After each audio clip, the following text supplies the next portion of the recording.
Welcome back. It is hard to argue with a president when he says that he met a dictator who keeps hundreds of thousands of his own people in prison camps and ordered the murders of countless numbers of people, including his brother and uncle, because as President Trump told a reporter today,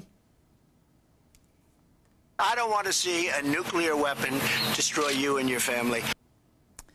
But isn't it just a little bit hypocritical that when candidate Barack Obama suggested he'd meet with our enemies, he was soundly derided by Republicans?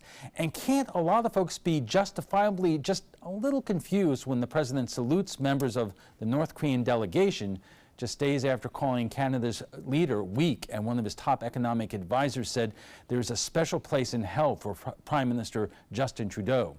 Joining us for more is Venice State Representative Julio Gonzalez and Jacob Ogles, a political editor of SRQ magazine. So Julio, I'm interested in your take on this because, you Democrats and Republicans get that this is a historic opportunity with North Korea, but we did give a lot away in terms of the military exercises, or as the president calls, war games.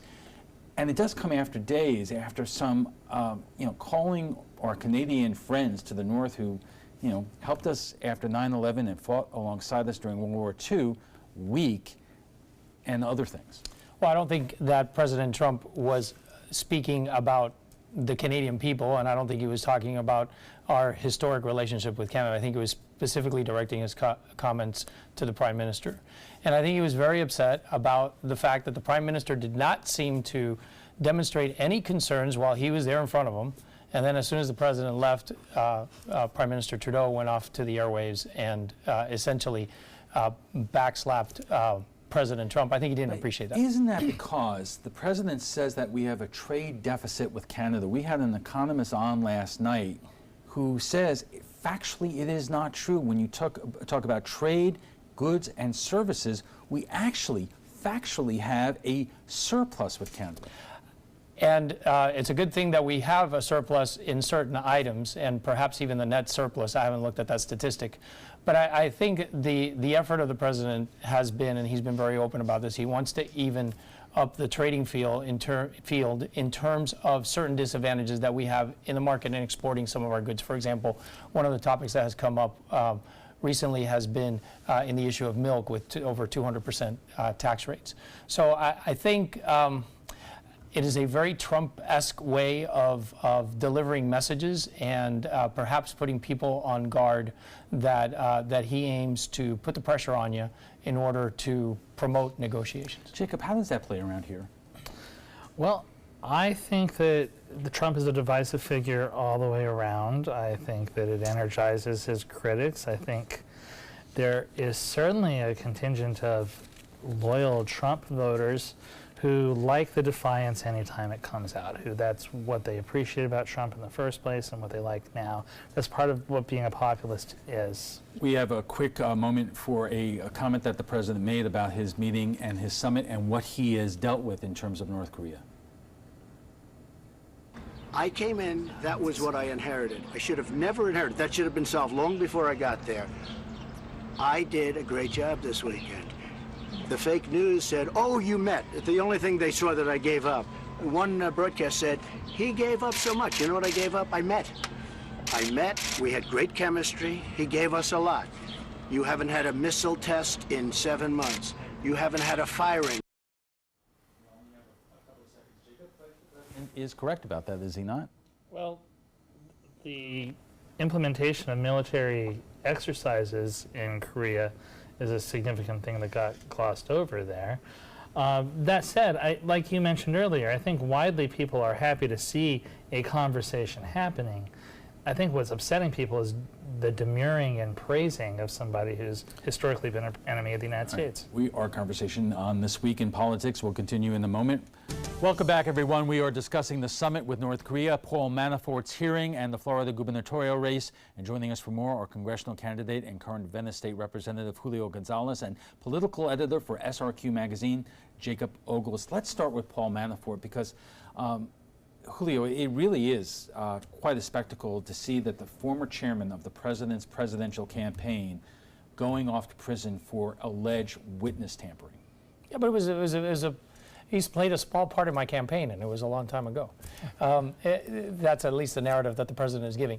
But it's not factual, because the president said something like 49 days when he was involved with the campaign. What is for over 5 factual, months. and I'm gonna yield to your point, because what is factual is that there was witness tampering, it appears, and the judge today, I think it happened either this morning or yesterday, late in the day, said that it was a very difficult decision for her, but in the end, the witness tampering is what caused her to remove the bail privilege and have him behind bars.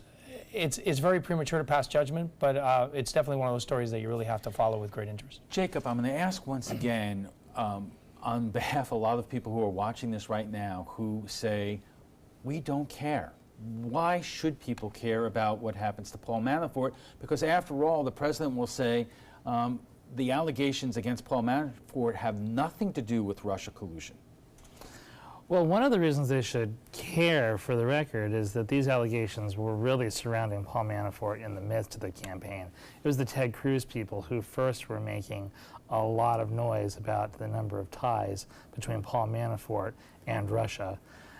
I think Trump is in a spot where he can't quite decide what to do. You've seen him flipping back and forth about it, whether to try to distance himself from Paul Manafort and say this is a guy who was barely involved with us, or to say, hey, he's being run out on a rail and he's just a target of a witch hunt right now. The president commented on the Manafort situation today. He also commented on the Justice Department Inspector General report, which found incredible fault with the former FBI Director James Comey in how he handled the Hillary Clinton investigation. Specifically, the IG say it was wrong for Comey to announce with great fanfare that there were no charges against Hillary Clinton, and also that he was reopening an investigation into that just 2 weeks before the election.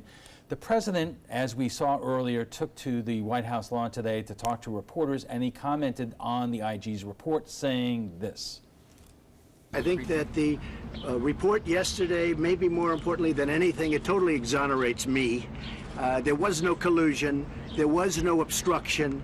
And if you read the report, you'll see that. What you'll really see is you'll see bias against me and millions and tens of millions of my followers. That is really a disgrace. Julio, that's a flat-out lie.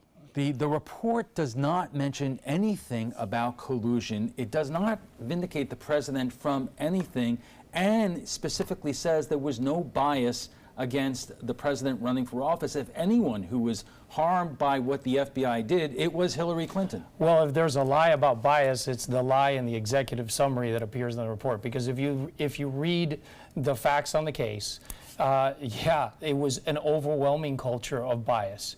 And what the executive summary said very specifically, and they did it, I think, in my lawyerly opinion, to weasel out of being able to take a stand, is that there was no evidence of bias in the decision making.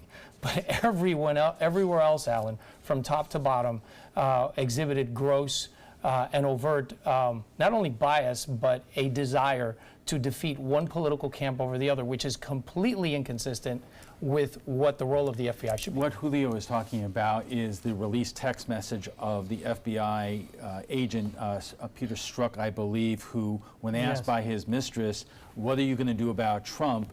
And he said something to the effect that they will not let him win, which in fact was not the case, but does, if you watch the television networks and watch Fox or watch the congressman from the Panhandle, Matt Gaetz, think that that is proof positive that the FBI had it in for President Trump. Well, the truth of the matter is those texts show that those agents involved in that conversation certainly were exhibiting a bias against Trump, but whether that translated into action, I might counter a little bit here that the actual actions of the FBI, that we don't just need the IG report, we can see them playing out. The actions of the FBI over the course of the campaign only did hurt one campaign, and that was the Hillary Clinton campaign. And in fact, at the very end of the race, that's what kind of turned the tables for Donald Trump at the very last second, the last 11 days. And it's interesting because if you look at the actions and you have them play out and you look at the facts in the 528-page report, what you see was the very buffoonery of the people who are trying to help Hillary Clinton through their own just complete negligence on how to handle the situation that actually ended up hurting her. But if they hurt her, it was in their misguided attempt at helping her. Let's turn to another issue here. And this is an issue, Julio, you think is one of the most important issues in your primary campaign for Congress, and that is immigration. And right now, there is an awful situation taking place at the border right now in terms of South Americans who are trying to enter this country and seeking asylum from some pretty nasty stuff in several South and Central American countries. And we have these images of children in cages and stories of children being ripped away from their mothers while they're breastfeeding, which led to an incredible exchange in the White House press room yesterday with the President's Press Secretary, Sandra Huckabee Sanders. Let's take a brief look. Jill, please it's call. a law, and these people have nothing. Hey, Ron, I know you want to get some more TV time, but that's not what this is about. If I want to recognize you, go ahead, Jill. Honestly, answer the question. It's a serious question. These people have nothing. They come to the border with nothing, and you throw children in cages. You're a parent. You're a parent of young children. Don't you have any empathy for what they go through? Jill, go ahead. Julio, it's one thing to want strong borders, and everyone feels that is important, but it's another thing to put children into cages and rip them away from their parents. I wouldn't cross the border with a child. I would not illegally cross the border with a child. It is an incredibly dangerous situation. You say illegally.